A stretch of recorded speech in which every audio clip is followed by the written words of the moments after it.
11,077 വോട്ടുകൾക്ക് നിലമ്പൂർ മണ്ഡലം തിരിച്ചുപിടിച്ച് കോൺഗ്രസിന്റെ സ്വന്തം ആര്യാടൻ ഷൗക്കത്ത്. 2016 ശേഷം ആദ്യമായാണ് മണ്ഡലത്തിൽ UDF വിജയിക്കുന്നത്. UDF സ്ഥാനാർത്ഥി ആര്യാടൻ ഷൗക്കത്തിന് 77,737 വോട്ടുകളാണ് ആകെ നേടാനായത്. സ്ഥാനാർത്ഥി നിർണയത്തിൽ UDF നേതൃത്വം എടുത്ത തീരുമാനം ശരിയായിരുന്നു എന്ന് തെളിയിക്കുന്ന ജനവിധിയാണ് നിലമ്പൂരിൽ ഇന്ന് കണ്ടത്.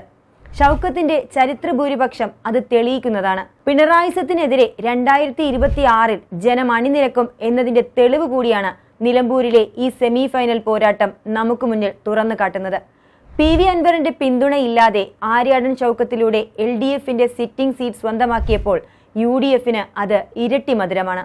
കോൺഗ്രസ് ഉൾപ്പെടെയുള്ള പാർട്ടികൾ UDFന് കീഴിൽ ഒറ്റക്കെട്ടായി അണിനിരുന്ന വിജയമാണിത്. ഇത് വെറും UDF അല്ല, ടീം UDF എന്ന് തന്നെ അടിവരയിട്ട് പറയാം. കാരണം ഷൗക്കത്തിനു വേണ്ടി നേതാക്കളെല്ലാം നിലമ്പൂർ മണ്ഡലത്തിൽ ഒറ്റക്കെട്ടായിയാണ് പ്രവർത്തിച്ചത്.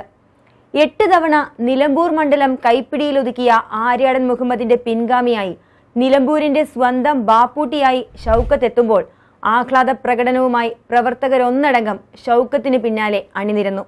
തന്റെ പിതാവിന് ഏറ്റവും സങ്കടമുണ്ടായ കാര്യമാണ് നിലമ്പൂർ നഷ്ടപ്പെട്ടതെന്ന് ആര്യാടൻ ഷൗക്കത്ത് പറഞ്ഞു.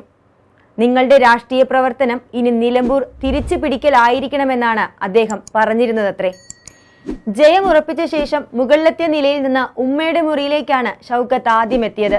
അവിടെ മൊബൈലിൽ ഫലപ്രഖ്യാപനം കണ്ടുകൊണ്ടിരിക്കുന്ന ഉമ്മയെ ഷൗക്കത്ത് വാരി പുണർന്നു.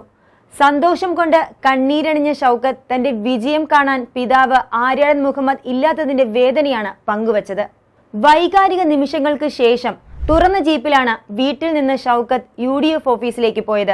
ആഹ്ലാദ പ്രകടനവുമായി പ്രവർത്തകർ ഷൗക്കത്തിന് പിന്നാലെ ചേർന്നു. UDFനെ സംബന്ധിച്ച് നിലമ്പൂർ 2026 ട്രയൽ റണ്ണാണ്. പുതുമയുള്ളതും ചിട്ടയോട് കൂടിയതുമായ പ്രചാരണ രീതി കൊണ്ട് UDF ഇത്തവണ മാറ്റങ്ങൾ അനായാസമാണെന്ന് തെളിയിച്ചിരിക്കുകയാണ്. മുതിർന്ന നേതാക്കൾക്കൊപ്പം UDF യുവനിര കൂടി കൈയോട് കൈ ചേർന്നതോടെ വേറെ ലെവൽ പ്രചാരണ രീതിയാണ് നിലമ്പൂർ മണ്ഡലം സാക്ഷ്യം വഹിച്ചത്. ഒറ്റക്കെട്ടായ ആ ശ്രമമാണ് നിലമ്പൂരിൽ LDFനെയും സ്വതന്ത്രനായ അൻവറിനെയും BJPയെയും ഒക്കെ നിഷ്പ്രയാസം തറപറ്റിച്ച് UDF കരുത്തോടെ മണ്ഡലം തിരിച്ചുപിടിച്ചത്.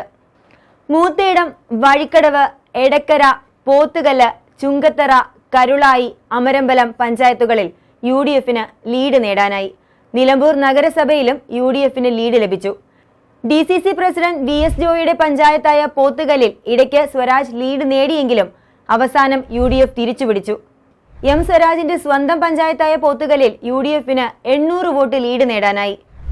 തന്റെ പിതാവ് വഴിവെട്ടിയ വിജയപാതയിലൂടെ നടക്കാൻ നിയോഗിക്കപ്പെട്ട മകനാണ് ഇപ്പോൾ ഷൗക്കത്ത്. അച്ഛന്റെ അനുഗ്രഹവും ആ ജീവിതം കണ്ടുവന്ന അനുഭവ സമ്പത്തും ഈ മകനിലുള്ളതിനാൽ തന്നെ നിലമ്പൂർ ഷൗക്കത്തിന്റെ കയ്യിൽ ഭദ്രമാണ്. ജനങ്ങൾ അത് മനസ്സിലാക്കി നൽകിയ മിന്നും ജയമാണിത്. തന്റെ കർമ്മമേഖലയിൽ ശരിയാംവണ്ണം വിനിയോഗിക്കാൻ അദ്ദേഹത്തിന് പ്രാപ്തിയുണ്ടെന്ന് ഉറപ്പാണ്. ഇത് ഒരു തുടക്കമാണ്. 3ാം പിണറായി സർക്കാർ ഒരു കനവായി മാത്രം അവശേഷിക്കും എന്നതിന്റെ തുടക്കം. കൂടുതൽ വാർത്തകൾക്കും വിശേഷങ്ങൾക്കും ഞങ്ങളുടെ channel like, share and subscribe ചെയ്യുക. കൂടാതെ സബ്സ്ക്രൈബ് ബട്ടണിലെ ബെല്ലൈക്കൺ ഇനേബിൾ ചെയ്യാനും മറക്കരുത്.